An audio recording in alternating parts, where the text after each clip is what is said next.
Welcome to the Delta Bessborough Hotel.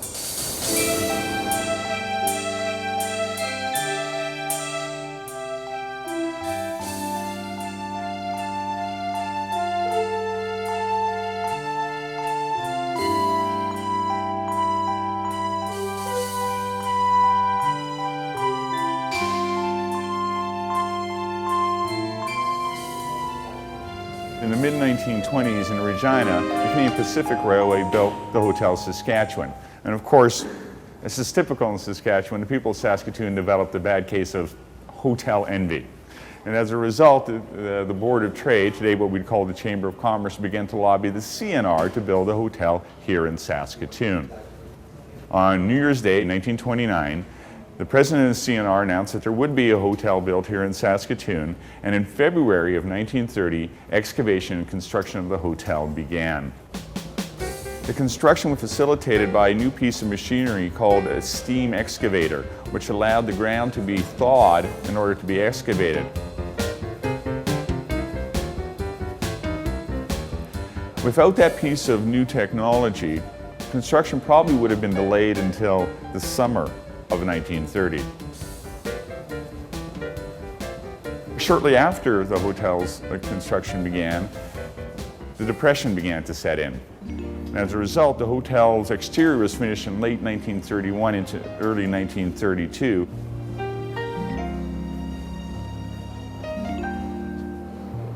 And it was at that point that they said, stop. The building was built. The facade was completed. The interior, as I understand it, was not 100% completed. Certainly it wasn't furnished. And they closed the doors and stopped construction. And the hotel would actually sit empty until 1935.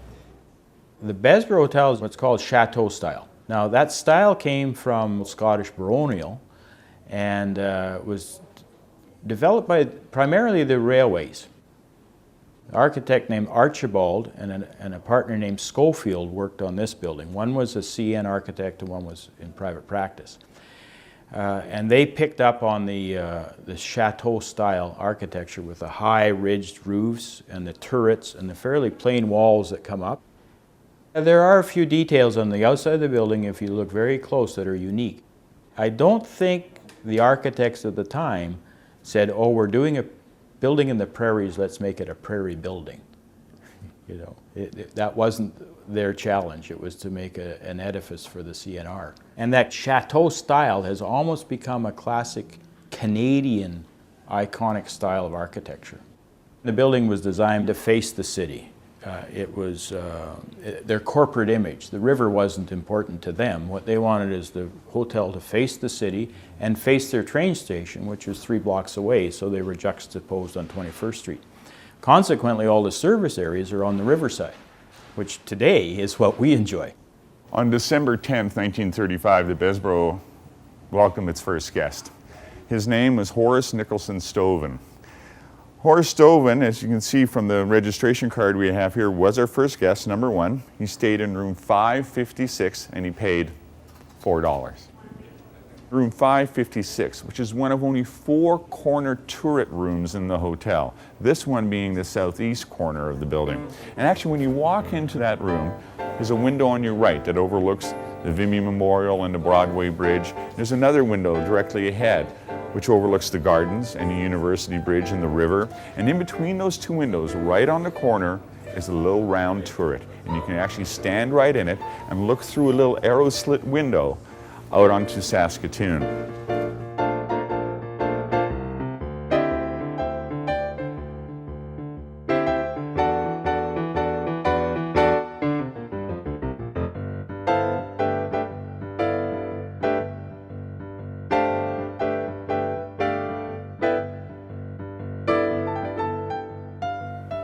I started in 1959 on September 7th as an elevator operator.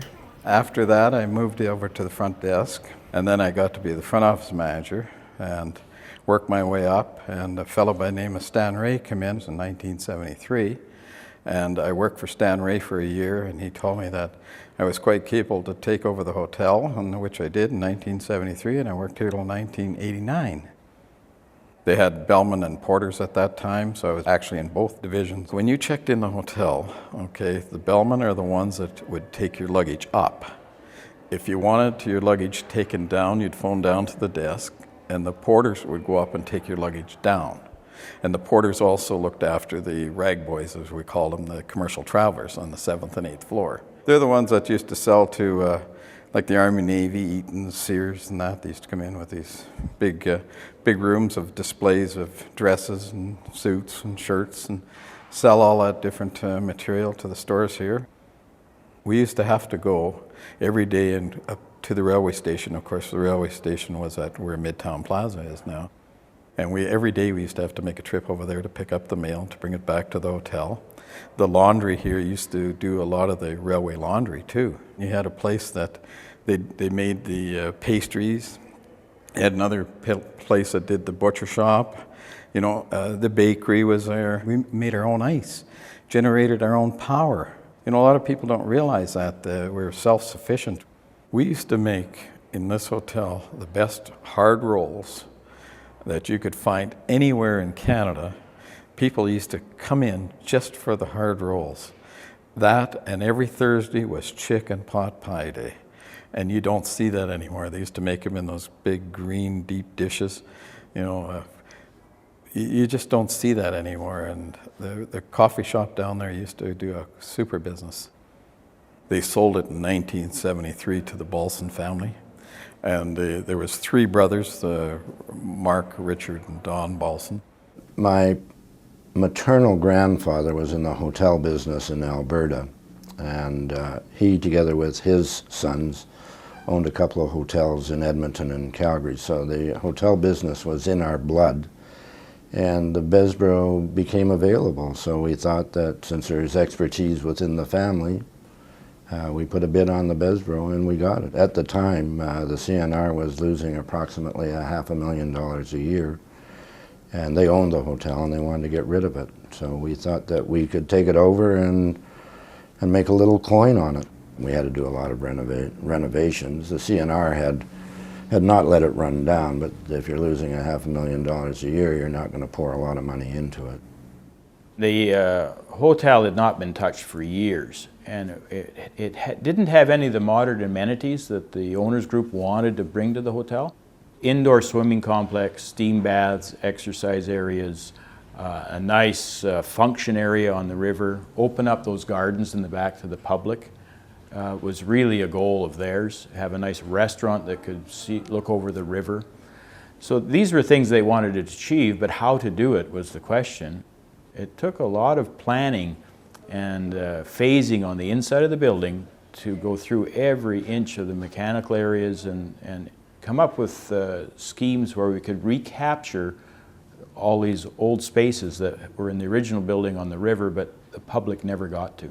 There's a basement level where our boilers are and the maintenance shop is, and then beneath that there's actually, you know, a primarily dirt basement. So at the time they built that building, they didn't do it by piling. They excavated the whole area so that they could cast these footings right on the river sand that's right there. To get the size of footings and the height of footings they needed, they had to go quite deep. Once done, they never did fill it back in. They just built the hotel on top, which left this cavernous space underneath, Phantom of the Opera kind of area. And it just sits there forever.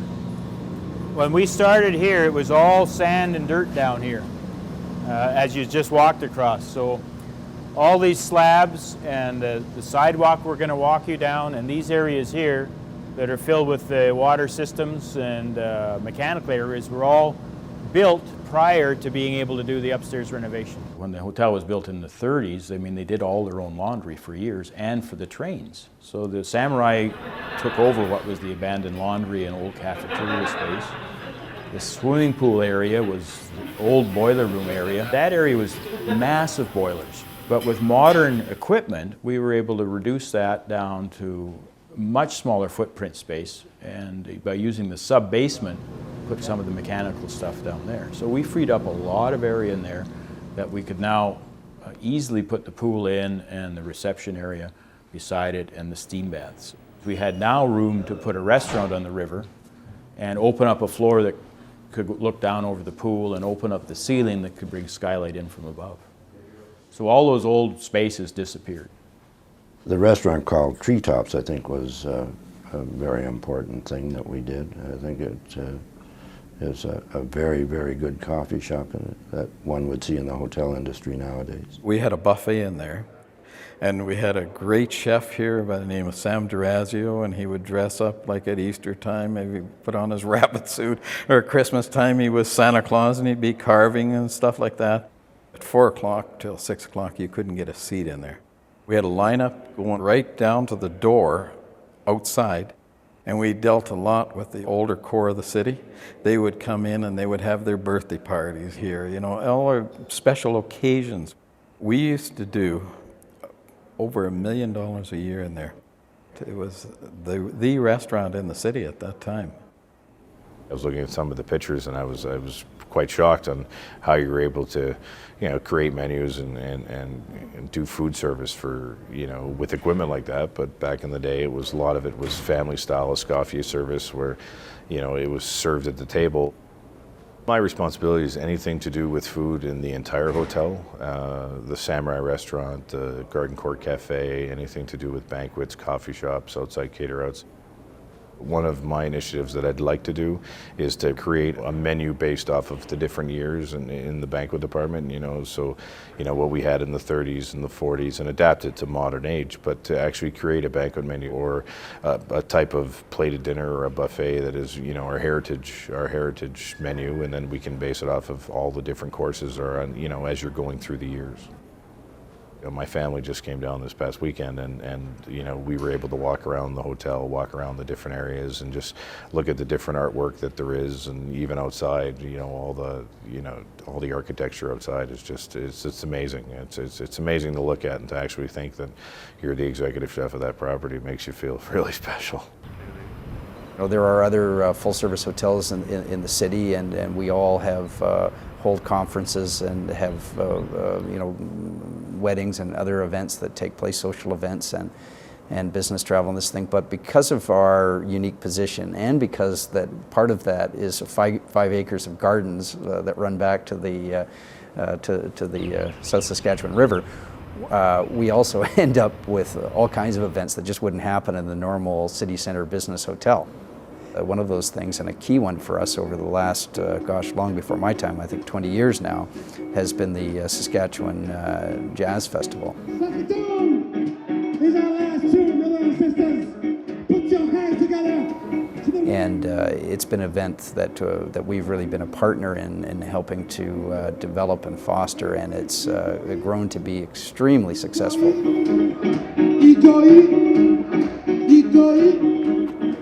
We fought for years when I was with CN here to get a pool in the back. It's now a parking lot again. It was a nice pool. And I'll tell you, Wednesday afternoons, every stewardess in town would be here. And I can tell you, every guy in town was here too. We used to sell pool passes to all the business people in the city. It used to be the area. This is the Battleford Ballroom, which also has recently been renovated.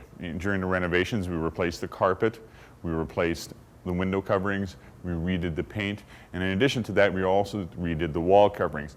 You could quite clearly see by looking at the wallpaper above the door to the room that there was something behind. There was a kind of a circular line in the wallpaper that indicated that there was some detail. So we had informed the contractors, and these same contractors had done the last kind of renovation of the room in 1990, and they, you know, we went over that, wallpapered that before, and we didn't find anything. I said, well, there's something there. I can see that there's something there. So when you go to do that, be careful, and I'd like to find out. We actually found a semicircle of plywood underneath the wall coverings. And underneath that plywood, we found this. This is a piece of original plaster relief art. You're seeing it exactly as how we found it. It has not been touched. Those would be the original ballroom colors that you're seeing there. In addition to that, we believe the serpents in the center urn are all gold leaf. It had been covered with a wooden patch, plywood and 2x4 patching. And again, it was an attempt to modernize it, but they must have realized the importance because they didn't damage anything, they just covered it. We actually know that it has been covered since October 14th, 1965. And we know that because the carpenters who boarded it up were thoughtful enough to sign and date the wood. Here we have some examples of our original furniture. These 3 chairs are original.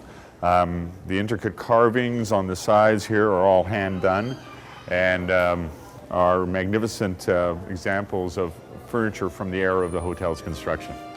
Between the mid-60s and into the early 70s, these hotels were considered old rather than historic. And as a result, there was a movement afoot in most of these Grand Railway hotels to modernize them. The net result was the vast majority of the original furniture was sold off. In all the railway hotels, things were sold off in lots, in many cases, to people. And at one point, I received an email from the last of the Canadian National general managers of the property. He had purchased, at the time the hotel was changing hands, he had purchased an oak encased clock with a large pendulum. And he said that he had been carrying it around for the last 40-something years, and he was retiring and downsizing, and wanted to see if there was any interest in having it returned to the Bessborough. It now hangs behind the front desk. Good afternoon, Delta Bessborough. This is Johanna speaking. How may I direct your call? These elevators are a reproduction of the original elevator cab, and we know what one looks like because we have an inoperable elevator that's still original. We're standing in the elevator control area at the top of the Bessborough. Behind me are the original direct current or DC motors that actually run the elevators.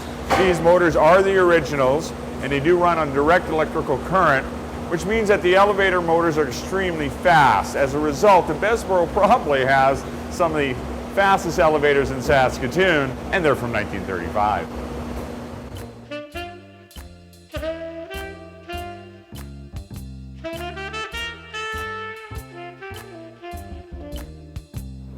I say this to our staff when I talk about service training. Ultimately, when guests write about having had a wonderful stay here, they may mention the fact that the hotel was beautiful, but it's really some personal interaction. So there's the human side to the building, and it's not just myself, but all of us that work here that provide that.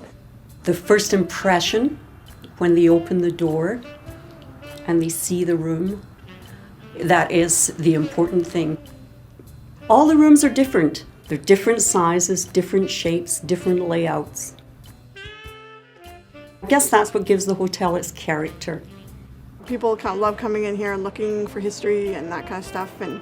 And a few years ago we have a really neat anniversary special. So the year that you were married is the rate that you pay for the room. And the first summer I was here, I had a number of people who came in and showed me their pictures of sitting in front of the actual fireplace upstairs and their original bills, and they paid $350 for the room and stuff like that. And that's really cool to see. I've been here for about 18 years.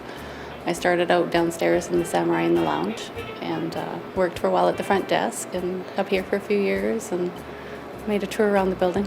I'm a room attendant. I clean 15 rooms a day. I work in the same area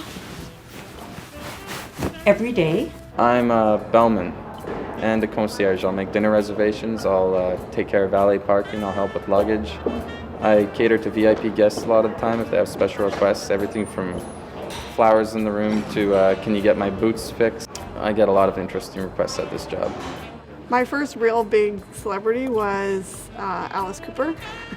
And he just totally was, you wouldn't have noticed him because he had ball cap and hair back and didn't notice him, but he was very nice to talk to, loves his golf. A lot of travelers come through, decide to stay at the hotel because they've heard about it. I remember one family was from Mexico City. They had heard about the Delta Bessborough Hotel and how old it was.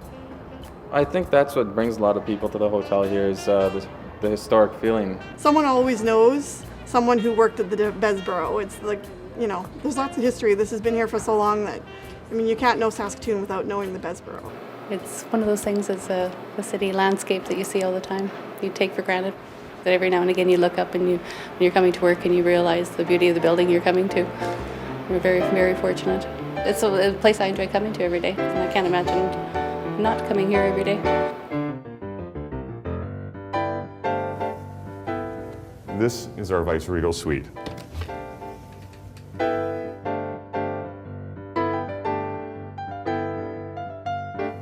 It is the largest suite in the hotel at just under 1,000 square feet. It's one of the few rooms in the hotel that's virtually all done with original furnishings, dating back to the opening of the hotel. This suite has been occupied by every Governor General and Prime Minister of Canada who's ever visited Saskatoon and stayed over since we opened our doors in 1935.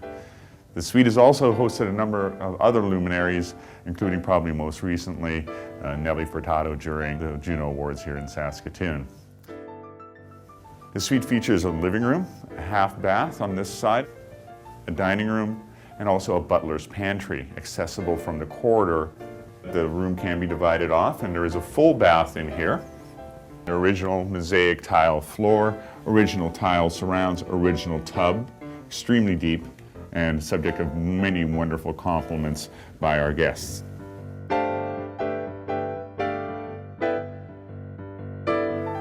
This is the bedroom of the suite with a sculpted rug, the four-poster canopy bed, complete with what we call our sanctuary bed. This is an enhanced sanctuary bed. It's a deluxe pillow top mattress, topped with a feather bed topper. It has triple sheeting. Evidently, these beds are extremely difficult to get out of.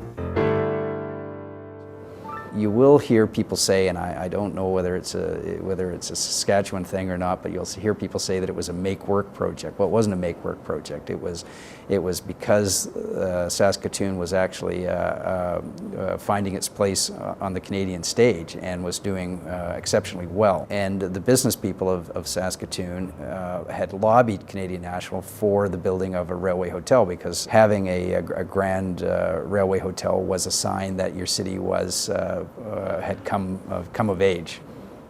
When you think of Saskatoon, I mean, that's the building. It's on every postcard, it's on every tourist piece of information. You can't imagine the skyline of downtown Saskatoon without that building there. And in Winnipeg, there was a large, similar kind of railway hotel called the Royal Alex. There was the Fort Garry downtown and the Royal Alex. Same kind of classic, demolished by the railway.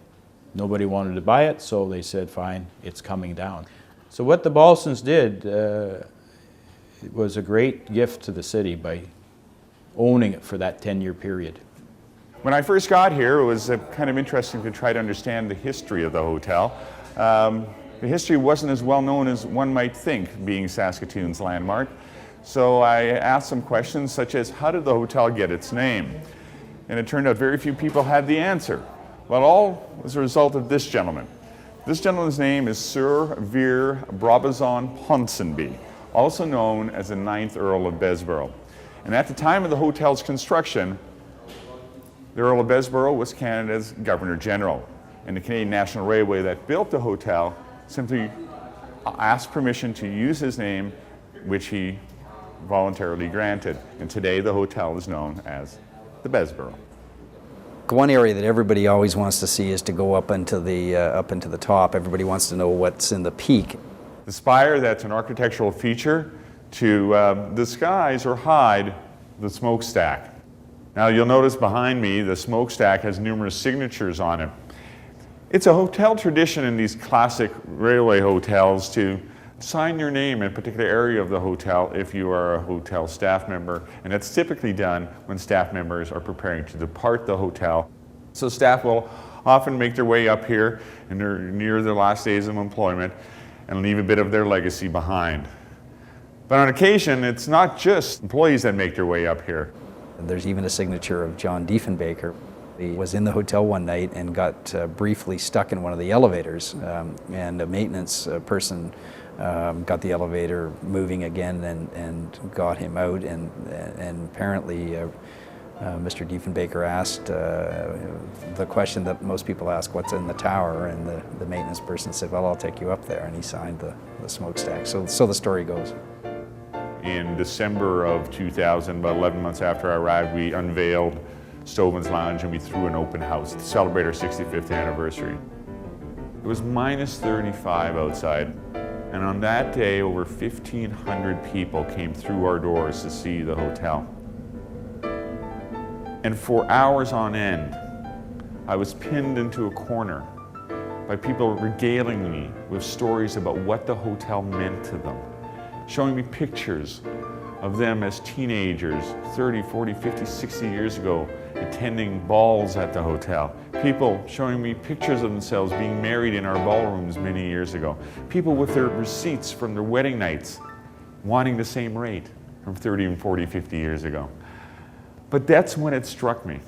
That's when it truly struck me that no matter who owns the bricks and mortar of this hotel, the hotel truly belongs to the people of Saskatoon. It's their landmark, and it's their stories that bring it to life. We grew up in the city. I mean, the Bessborough was there, and it was this mystical building for young kids. And I can remember going with my grandparents to Sunday brunches, and the guy would be playing the organ, and it was the big fancy dress-up place. It was the cultural kind of happening spot in the city. It was the castle on the river.